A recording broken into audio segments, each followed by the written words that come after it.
지난 시간에는 알렉산더의 헬라 제국을 공부했었죠. 오늘은 알렉산더 사후에 헬라 제국이 분열되는 과정에서 하나님의 말씀이 어떻게 성취되는지, 그리고 팔레스타인의 새 주인이 되는 두 왕조, 프톨레마이오스 왕조와 셀레우쿠스 왕조 시대에 세계사와 유대사회에는 어떤 일들이 일어나는지를 공부하겠습니다.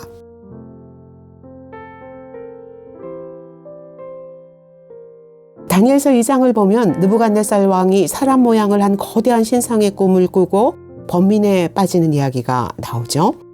꿈에서 순금머리와 은가슴과 노배, 그리고 새와 진흙이 섞인 종아리와 발을 가진 한 신상을 봤는데 한 돌이 날아와서 이 거대한 신상을 부서뜨린 겁니다. 그런데 바벨론의 어떤 박수와 술객도 꿈의 내용과 의미를 해석하지 못해서 왕이 경노했다고 하지 않습니까? 그런데 다니엘이 목숨을 걸고 왕이 꾼 꿈의 내용과 계시를 정확하게 풀어내는 겁니다. 다니엘은 이 계시의 결론을 이렇게 해석합니다. 왕께서 보신 것은 크신 하나님이 장래일을 왕께 알게 하신 것입니다. 44절에서는 이렇게 말하죠.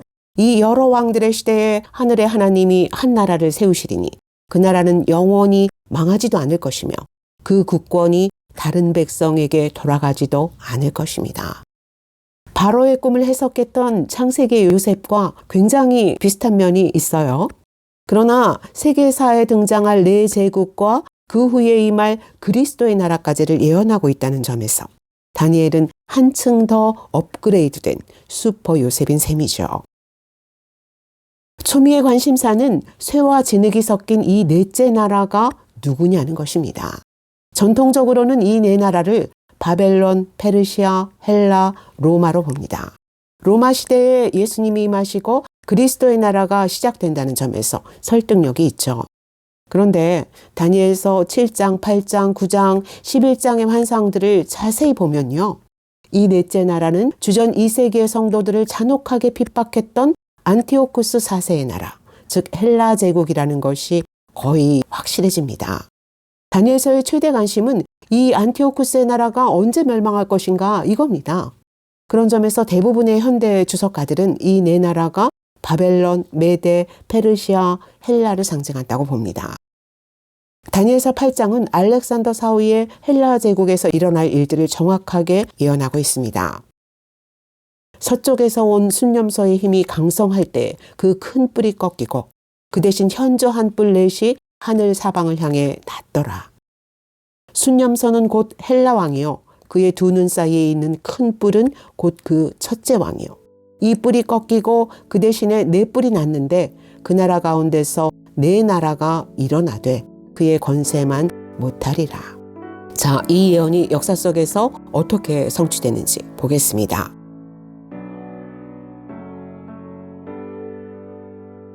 서양 역사의 최고의 아이돌 알렉산더는 화려하게 세계사에 등장해서 고대 세계에서 가장 위대한 제국을 건설했습니다. 그러나 다니엘의 연대로 한창 스타덤에 있을 때 갑자기 요절했기 때문에 후계자를 남기지 못했어요. 그러니 그의 사후에 부하 장군들 사이에서 누가 이 광대한 제국을 접수할 건가의 암투가 시작된 것은 그리 놀라운 일도 아니죠. 이 암투 끝에 알렉산더의 곁을 지켰던 4명의 장군들은 제국의 영토를 4지역으로 분할해서 통치하기로 합의합니다. 다니엘의 예언대로 첫째 왕의 뿔이 꺾인 뒤 헬라 제국이 4뿔의 나라로 쪼개져서 4개의 왕조가 일어난 것이죠. 이 시대를 후계자들 또는 계승자들의 시대라는 뜻에서 그리스어로 디아도코이 시대라고 부릅니다. 이 4왕조 중에서 팔레스타인을 지배하는 새 주인이 바로 프톨레마이오스 왕조와 셀레우쿠스 왕조입니다. 프톨레마이오스 왕조는 남쪽의 이집트를, 셀레우쿠스 왕조는 북쪽의 시리아 지역을 차지했던 왕조죠. 이 두 나라의 딱 중간 지점에 팔레스타인이 있는 겁니다. 지도만 봐도 두 나라가 이 팔레스타인을 얼마나 욕심냈을지 금방 눈에 들어오지 않습니까? 일단 팔레스타인의 패권은 주전 301년부터 이 지역을 선점했던 프톨레마이오스 왕조에게 넘어갑니다. 그러니까 헬라인 프톨레마이오스가 다스리는 이집트 왕조가 팔레스타인의 새 주인이 돼서 100년 동안 유대를 지배한 것이죠.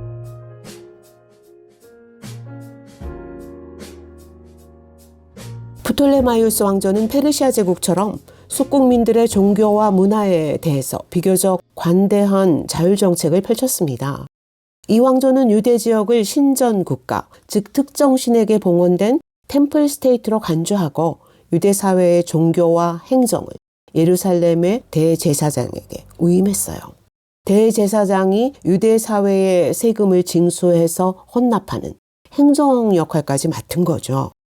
그런데 오니아스 2세라는 대제사장이 이 역할을 거부합니다. 그래서 이 일을 대신 맡게 된 가문이 바로 도비야 가문이에요. 느헤미야서에서 계속 유대 사회의 대적자로 출연하는 그 도비야가 이 가문의 후손인 거죠.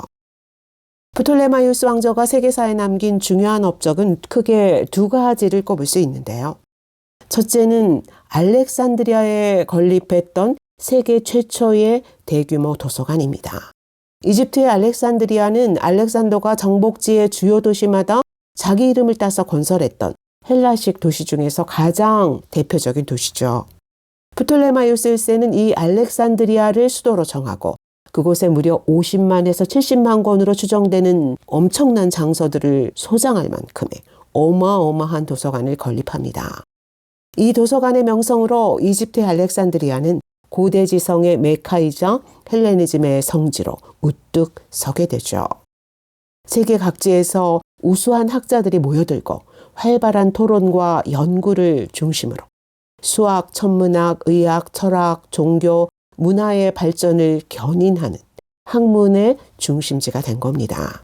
2000년 동안 수학 세계를 지배해온 유클리드의 기하학 원리, 그리고 아리스토텔레스의 그 수많은 저서들, 모두 이 알렉산드리아 도서관에 보관되어 있다가 후에 서유럽으로 전해진 겁니다. 알렉산드리아 도서관이 고대 지성의 저장고 역할을 한 거죠. 사도행전 18장에 나오는 아볼로가 바로 이 알렉산드리아 출신이지 않습니까?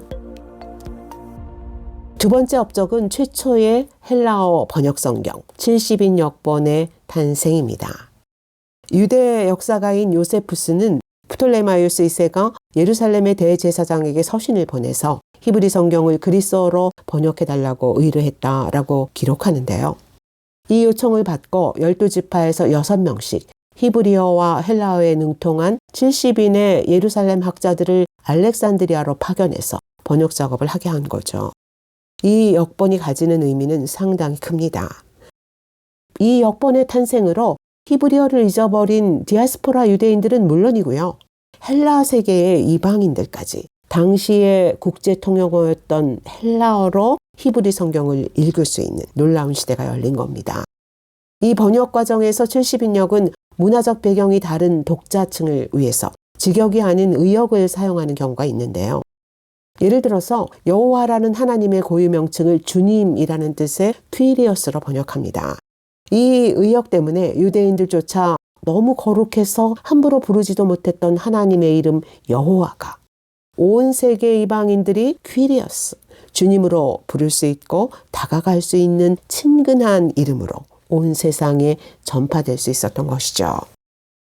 둘째로 이 70인역은 초기 기독교의 중요한 텍스트가 됩니다. 신약의 저자들이 인용하는 구약 본문은 주로 이 그리스 역본이에요. 특히 바울이 인용하는 구약 본문은 모두 이 70인역입니다. 초기 기독교 선교사들은 이 그리스 역본으로 구약을 가르쳤죠. 또 하나의 중요한 의미를 찾아볼 수 있는데요. 이 역본에 사용된 그리스어는 고상한 고전 그리스어가 아니라 코인의 그릭, 즉 통속 그리스였다는 것입니다. 가장 성스러운 성경이 성직자들이 사용하는 거룩한 언어도 아니고 학자나 철학자들이 사용하는 학술 용어도 아니고 저잣거리에 보통 사람들이 일상에서 편하게 쓰는 세속적인 언어로 번역되었다는 것입니다. 여기에 어떤 의미가 있을까요? 성경의 진리는 성스럽고 어려운 언어를 사용함으로써 성스러워지는 게 아니라 평범한 대중들이 다가갈 수 있는 쉽고 세속적인 언어를 사용함으로써 모든 사람을 위한 성스러운 목적을 성취할 수 있다는 겁니다. 여러분, 말씀이 육신이 되어 우리 가운데 오셨다라는 말의 의미가 뭐겠습니까? 말씀의 본체이신 가장 성스러운 예수님이 낮고 천한 우리와 소통하시기 위해서 우리처럼 세속의 언어를 사용하는 인간의 모습으로 오셨다는 겁니다. 가장 성스러운 복음의 진리를 낮은 육신으로 번역해내셨다라는 말과 다르지 않죠. 비록 의도하지는 않았더라도 70인역이 사용한 코인의 그리기, 자기도 모르는 사이에 모든 이의 복음으로 다가가는 이 중요한 역할에 일조를 한 셈이죠.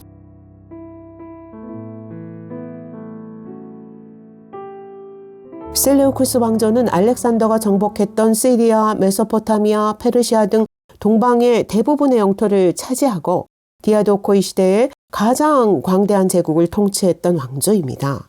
그런데 팔레스타인 땅이 너무 탐이 나서 100년 동안 계속해서 프톨레마이우스 왕조와 전쟁을 벌인 거죠. 이 전쟁이 바로 다니엘서 11장에 나오는 남방왕과 북방왕의 싸움이에요. 이 긴 전쟁 끝에 결국 팔레스타인은 주전 198년 안티오쿠스 3세 때 셀레우쿠스 왕조에게 넘어갑니다.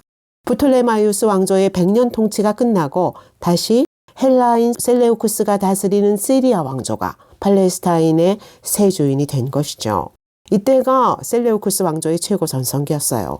그러나 이 왕조의 운명은 순식간에 뒤집힙니다. 뜨는 태양 로마를 잘못 건드렸다가 치명타를 맞은 거죠. 안티오쿠스 3세는 로마와의 전쟁에서 참패하는 치욕을 당하고 소아시아의 패권을 상실합니다. 설상가상으로 로마가 어마어마한 전쟁 배상금을 청구하는데요.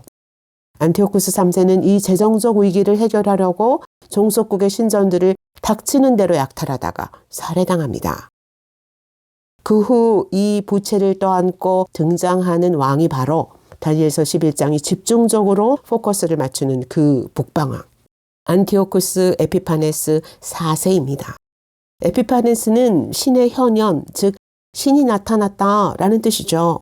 이 왕은 자신이 신으로 칭송받는 것을 너무 즐거워하고 기뻐했어요. 그런데 다니엘서가 이 왕을 뭐라고 합니까? 한마디로 딱 잘라서 한 비천한 사람이라고 부릅니다.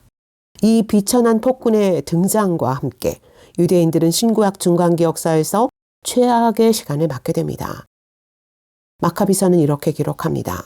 그는 무엄하게도 성전 깊숙이 들어가서 금제단, 제사상, 술잔, 그릇, 금양로 등 값비싼 기물들과 감췄던 보물들을 모두 약탈해 갔다. 안티오쿠스 4세는 열렬한 헬레니스트였습니다. 그의 등장과 함께 유대 사회에는 이전 시대와는 비교가 안 되는 거칠고 잔인한 헬레니즘의 광풍이 쓰나미처럼 들이닥치기 시작합니다. 그는 할례, 안식일과 절기, 성전제사, 토라, 준수 등 유대인의 모든 종교의식들을 금지하는 칙령을 내렸고요. 이를 어기는 자들을 잔인한 방법으로 사형에 처했습니다. 율법서를 찢어 불태우고 할례를 행한 부모들을 학살했고요. 갓난아이들을 그 어미의 목에 매달아서 죽였습니다. 그러다 결국 주전 167년에 다니엘이 예언했던 바로 그 일, 성소를 더럽히며 제사를 폐하고 멸망하게 하는 가증한 것을 세울 것이라고 했던 그 신성 모독 사건이 일어나는 겁니다. 그는 예루살렘 성전에 제우스의 제단을 세우고 유대법에서 가장 부정한 동물로 여기는 돼지를 제물로 드리게 했습니다. 이 헬레니즘의 광풍으로 유대 사회가 폭발하면서 마카비 혁명이 일어나는 겁니다. 신구약 중간사에서 가장 중요한 사건이죠. 왜 그런지 다음 시간에 마카비 혁명과 하스모니안 왕조의 탄생을 공부하겠습니다. 하나님, 역사를 컨트롤하는 힘은 한 비천한 폭군에게 있는 것이 아니라 작정된 때에 작정된 일을 반드시 이루시는 하나님께 있는 줄 믿습니다. 철권으로 하나님 백성을 통치하면서 스스로 신이 되려 했던 제국의 왕은 한 비천한 사람이지만 우리에게 오신 평강의 왕은 은혜와 진리로 우리를 설득하시는 진정한 그레이트 킹이신 줄 믿습니다. 하나님, 제국주의의 망령에 사로잡힌 이 시대의 비천한 폭군들이 칼을 칼집에 꽂게 해 주시옵소서. 은혜와 진리가 사라지고 서로가 서로를 적대시하고 증오하고 악마화하는 이 광분의 시대를 어떻게 살아야 할지 그리스도인인 우리에게 지혜와 분별력을 주시옵소서. 당신이 선하심을 증명하시는 방식이 우리가 원하는 방식이 아닐지라도 우리가 약속의 말씀을 붙들 수 있는 힘, 믿음을 놓치지 않게 해 주시옵소서. 예수 그리스도의 이름으로 기도합니다. 아멘.